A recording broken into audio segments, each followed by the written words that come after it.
All right, we are back and we're going to finish talking about the Cold War today. We are still talking about the Cold War at home. We are still in the textbook that is Prentice Hall United States History, Modern America.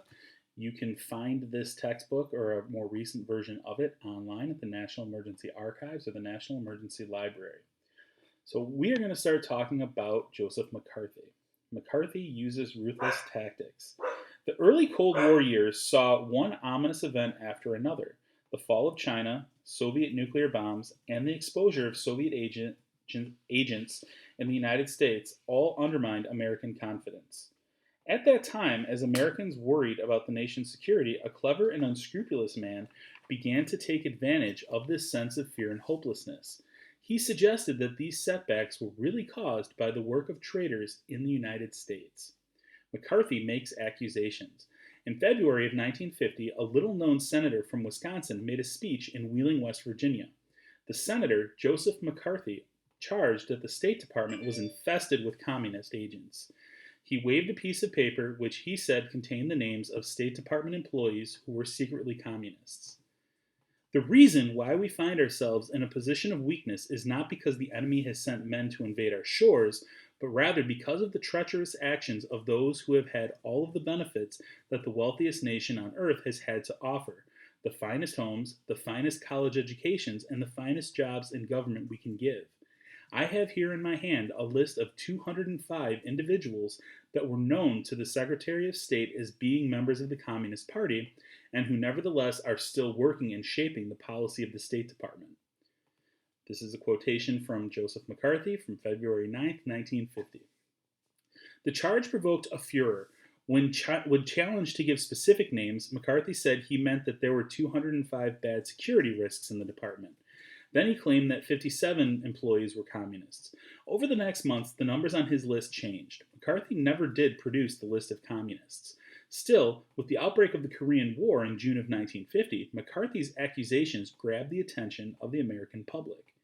At the time of the above speech, McCarthy was finishing his first term in the Senate.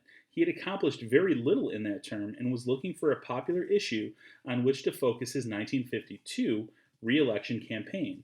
Anti-communism seemed to be just that issue, and McCarthy was easily re-elected to a second term.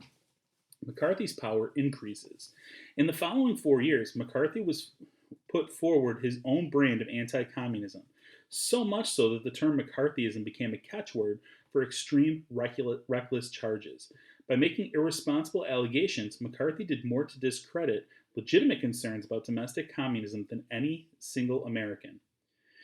Between 1950 and 1954, McCarthy was perhaps the most powerful politician in the United States, piling baseless accusations on top of charges that could not be proved. McCarthy became chairman of an investigation subcommittee.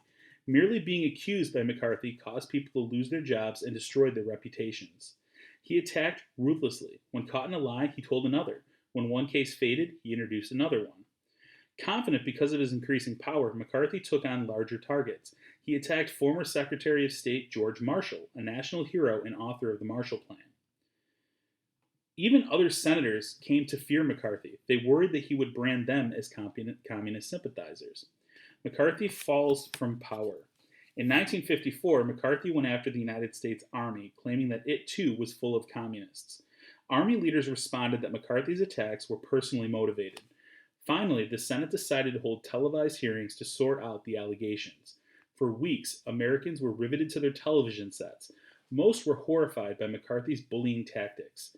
For the first time, the public saw McCarthy badger witnesses, twist the truth, and snicker at the suffering of others. It was an unsettling sight for many Americans. By the time the hearings ended in mid-June, the senator had lost many of his strongest supporters. The Senate formally censored or condemned him for his reckless accusations. And although McCarthy continued to serve in the Senate, he had lost virtually all of his power and influence. The end of the Korean War in 1953 and McCarthy's downfall in 1954 signaled the decline of the Red Scare. The nation had been damaged by the suppression of free speech and by the lack of open, honest debate. However, Americans had come to realize how important their democratic institutions were and how critical it was to preserve them. Checkpoint. What events led to McCarthy being censored by the U.S. Senate? So McCarthy really gets caught up when his hearings are televised. when he challenges the army and then the Senate decides to televise those hearings, people can see exactly what McCarthy does, how he treats people, and how he gets the people to admit to wrongdoing. And it's pretty brutal, and people recognize that. So people kind of stop looking at him in the same way when they see how he's doing what he's doing. All right, so that wraps up the Cold War. I hope to have some sort of assessment posted in the next couple days that you guys can take to kind of check and see how you're retaining this information. But we'll have more on that later. Until then, you guys stay safe. I miss you, and I hope to see you soon. Bye.